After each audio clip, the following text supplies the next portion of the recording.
복된 소식 아름다운 소리 AM 1590kHz 시카고 기독교 방송입니다.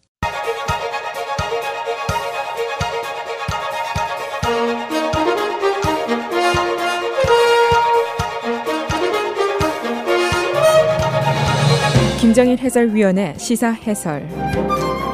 세상을 넓게 봅니다. 삶의 지평이 넓어집니다.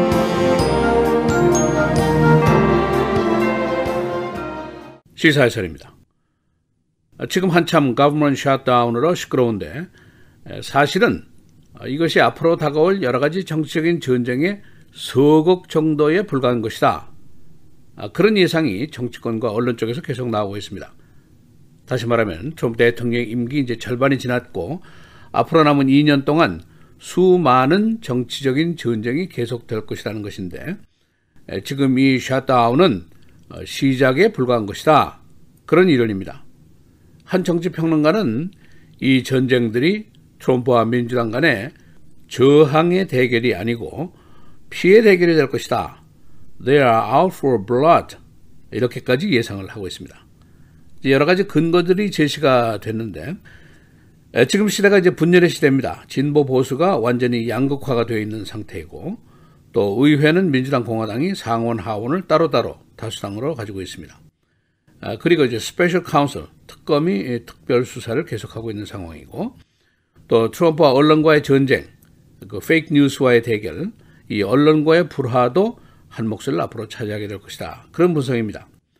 그래서 민주당이 곧 스피너 파워, 수사권을 휘두르면서 나설 것으로 예상이 되고 있는데 트럼프 대통령의 세금 문제, 비즈니스 문제, 선거운동, 입막음 돈, 또 통치권 행사의 돈 이런 내막을 좀 더 알아야 되겠다 하고 나서게 될 것인데 그 대상들을 보면은 곧 감옥에 가게 될 그의 개인 변호사고 집사인 코헨의 증언에부터 시작을 해서 어쩌면은 뭐 아직도 결정된 것은 아니지만은 탄핵 시도, 임피치먼트까지 폭넓게 이루어지게 될 것이라는 예상입니다.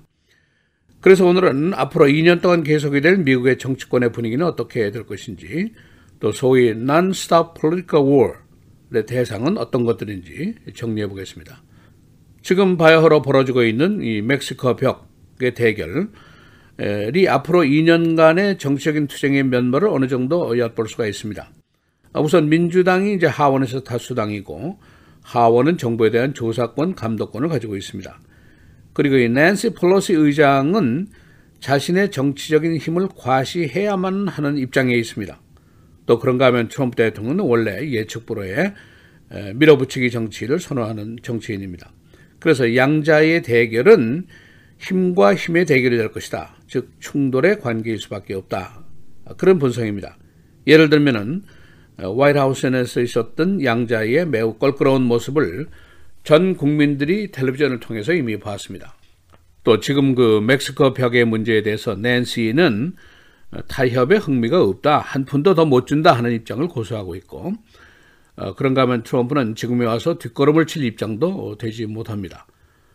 우선 이제 당장 대결로 들어갈 사안들을 주요 언론들이 제시한 것을 종합을 하면은 이 정도라고 얘기를 할 수 있습니다. 첫째, 오는 2월 7일 하원이 트럼프의 개인 변호사였고 집안 집사 역할을 했던 마이클 코헨을 불러서 청문회를 열게 됩니다.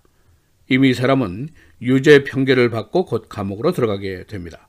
그가 트럼프의 여인들에게 건넨 입막음 돈이 선거법 위반이냐의 여부는 아직도 가려지지가 않았습니다. 이것이 이제 기소 또 유죄가 되면은 트럼프가 큰일이 나게 됩니다. 우선 그가 공개된 청문회에서 트럼프의 치부를 얼마나 드러낼 것이냐, 여인 문제, 텍스 문제, 러시아의 그 타워 짓기 문제 이런 것을 어떻게 털어놓을지 큰 관심을 끌 수밖에 없습니다. 그리고 하원은 여기서 끝나지 않고 이 스피너 파워를 사용해서 트럼프 대통령의 텍스 기록이라든가 비즈니스 거래 기록이라든가 선거 기금이라든가 입막음 돈의 내역이라든가 이런 것을 이제 따져보게 됩니다. 트럼프 대통령은 여러분 아시는 대로 대통령 후보 시절부터 자신의 세금 기록 공개를 거부해 왔었습니다. 이 정부의 샷다운이 계속되는 와중에 워싱턴 포스트와 뉴욕타임스가 아주 충격적인 폭로 기사를 내놓은 것이 있습니다. 첫째 워싱턴 포스트는 트럼프가 푸틴과 만날 때 여러 번 미국 측의 수행원들을 다 물리고 통역과 단둘이 대좌를 한 적이 많이 있는데 그 후에 통역의 메모를 빼앗았고 그에 대한 내용을 입을 열지 못하게 명령을 했다는 폭로기사입니다. 푸틴과 트럼프와의 5번의 회담 내용에는 모두 미스터리한 것이 있다. 그런 내용입니다. 두 번째, 뉴욕타임스 기자는 FBI가 트럼프가 제임스 코미 국장을 해임한 직후에 트럼프에 대해서 은밀한 조사를 벌였다는 내용입니다. FBI 내부에 Counterintelligence, 방첩부라는 부서가 있습니다. 이 부서에서 혹시 트럼프가 러시아의 에이전트 역할을 하고 있는 것이 아닌가 의심을 했고 그래서 수사를 시작했다. 그런 내용의 기사입니다. 이 트럼프 대통령은 Fox 뉴스와의 인터뷰에서 아주 모욕적인 질문이다라고 화를 냈지만은 직접적으로 여기에 대해서 부인을 하지는 않았습니다. 하원이 이제 앞으로 이것이 사실인지 이것을 이제 들고 나올 가능성이 높고 이미 하원에서는 통역의 메모를 요구하겠다 하는 내용의 이야기가 나왔습니다.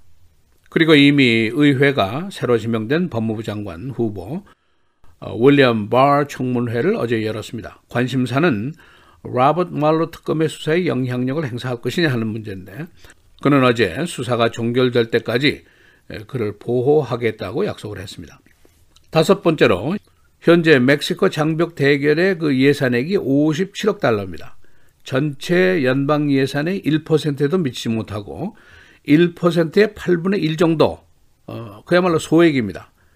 그런데 이제 민주당 하원이 나머지 99.87%의 예산을 놓고 계속해서 시비를 걸 수가 있습니다. 헬스케어라든가 텍스, 클라이밋 체인지, 건, 내셔널 시큐리티 이런 문제에 대해서 일일이 시비를 걸 경우에는 예산 전쟁은 그야말로 지금은 시작일 뿐이다. 그런 분석도 가능합니다. 그 밖에도 이미그레이션 리폼이라든가 다카 문제라든가 또 푸틴 측근에 대한 경제봉쇄 해제 조치라든가 이런 데 대한 질문들도 나오게 되고 여러 가지 스캔들, 비리 혐의들이 있는데 민주당에서는 이제 지난 2년 동안 공화당이 양당 다수당을 차지하면서 그냥 모든 것을 수월하게 넘겼는데 우리는 모든 것을 좀 꼼꼼하게 따져보겠다. 그런 입장을 보이고 있습니다. 그리고 더 중요한 것은 이제 임피치먼트, 탄핵인데 아직 민주당에서는 특검의 공식 보고가 나올 때까지 기다리겠다 하는 입장입니다. 만일 자칫 서두르다가 트럼프 대통령의 기반 세력을 자극하고 단합시키게 되면은 2020년에 곤란 지경에 빠질 수가 있기 때문입니다. 그래서 일단은 덫을 놓고 기다린다 하는 입장입니다. 그런데 이제 이번 정부 폐쇄 사태가 있고 국민들의 실생활에 이제 지장이 생기기 시작하니까 트럼프 대통령의 가장 중요한 기반 세력인 백인 저학력 그룹 이쪽에 이탈 현상이 빚어지고 있다는 결과가 나왔습니다. 이들의 트럼프 대통령 지지도가 여론조사를 해보니까 54%에서 45%로 뚝 떨어졌습니다. 이것이 사실은 굉장히 중요한 일입니다. 바야흐로 우리가 살고 있는 현실의 정치적인 양상은 독성 정치, toxic politics, 또 피를 보자는 정치, out for blood, 그리고 양극화, 분열의 시대 이런 특성을 가지고 있습니다. 이 속에서 첨예하게 대립되는 부분이 바로 반이민 그리고 혐오와 공포의 정책은 계속이 되고 있습니다. 이런 환경 속에서 우리가 지금 소수의 이민자로 살고 있는 겁니다. 그러니까 지금 대결은 트럼프의 일만이 아닙니다. 또 낸시 펠로시만의 일만도 아닙니다. 사실은 우리의 등이 새우등이 될 수 있는 그런 일이라고 볼 수가 있습니다. 시사해설 김정일입니다.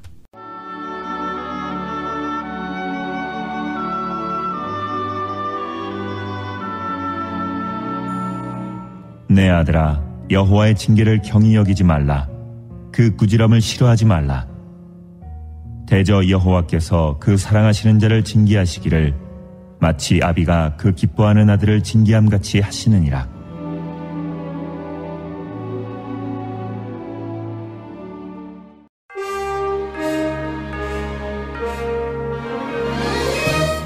(1월 16일) 수요일 헤드라인 오늘의 주요 뉴스입니다.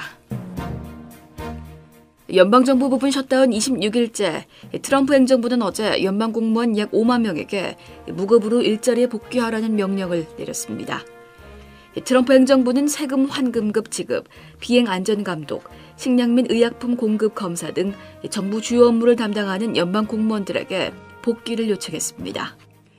국세청 직원 4만 6천 명, 연방항공국 항공안전감독관 2,200명, 식품의약국 직원 500명 등이 대상으로 이들은 업무에 복귀해 셧다운이 종료될 때까지 무급으로 일해야 합니다.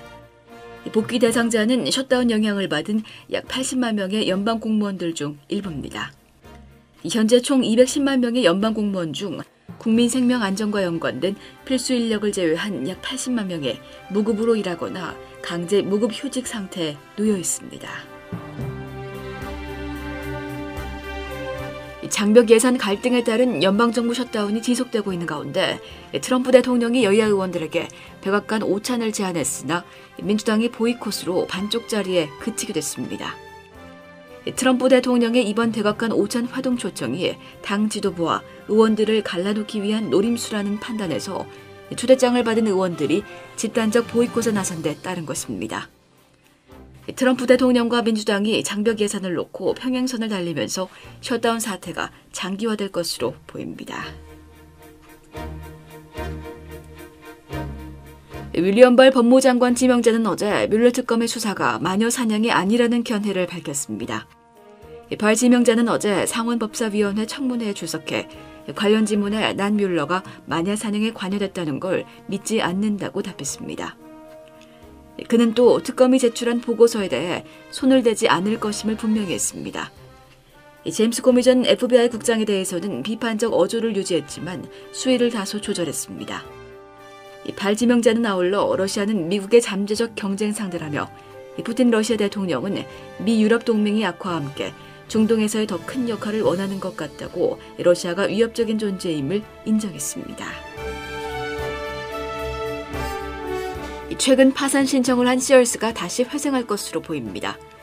시얼스 홀딩스의 파산법에 의한 자산 매각 입찰에서 램퍼트 회장이 약 52억 달러로 다시 매수했다고 관계자가 밝혔습니다. 이로써 창업 126년 전통의 시얼스는 계속 영업할 수 있는 길을 열었습니다. 램퍼트 회장은 이번 입찰에서 제시액을 50억 달러에서 약 52억 달러로 올렸습니다. 매수가 최종 확정될 경우 최대 4만 5천 명의 고용과 전국 425개 점포의 영업이 가능하게 됩니다. 영국 하원에서 브렉시트 합의안이 결국 부결되면서 전국 혼란이 지속되고 있습니다. 제1야당인 노동당이 정부 불신임안을 제출했지만 이 역시 오늘 예정된 의회 표결에서 부결될 가능성이 큽니다. 결국 메이 총리가 다음 주 초 제시할 플랜 B에 어떤 내용이 담길지 주목됩니다. 이마저도 의회 설득에 실패한다면 브렉시트 제2국민투표를 열어 다시 한번 국민에게 선택권을 주는 방안이 유력할 것으로 전망됩니다. 이번 주말 시카고에 드디어 혹한이 옵니다. 기상대는 오는 토요일부터 다음 주까지 많은 양의 눈과 최저 1도의 혹한이 다가올 것으로 예보했습니다. 기상대는 얼음 비가 내려 노면이 미끄러운 곳이 있겠고 호숫가 쪽은 침수의 위험도 있을 것이라고 예보했습니다.